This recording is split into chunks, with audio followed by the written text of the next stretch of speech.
El president de les Corts Valencianes, Enric Morera, ha tingut una molt completa agenda a Barcelona, on ha mantingut diverses reunions i entrevistes.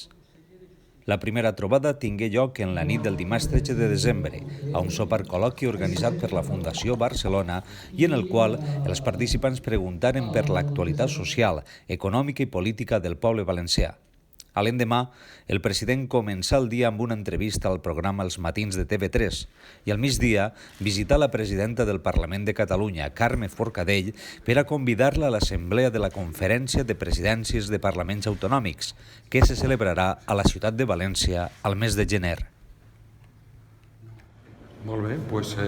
molt content, molt agraït d'haver rebut la invitació de la presidenta del Parlament de Catalunya, Carme Forcadell. Havien quedat per telèfon per a cursar-li la invitació en nom de la COPREPA,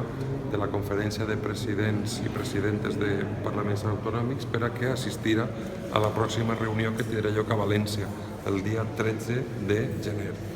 I aprofitant la meva estada aquí a Barcelona, convidat per la Fundació Barcelona, aprofitar per a cursar-li la invitació que tindrà lloc a la ciutat de València, a la seu de les Corts Valencianes, a la presidenta del Parlament de Catalunya. Hem tingut ocasió de parlar d'alguns temes d'interès i d'actualitat, però jo crec que hi ha un fet important, que és que hem d'acabar amb les anomalies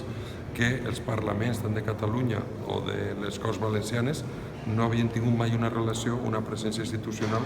durant els anys de democràcia. Aquesta anomalia i aquesta necessitat de cooperació s'ha evidenciat en aquesta reunió, en aquesta xicoteta reunió que hem tingut avui al Parlament de Catalunya.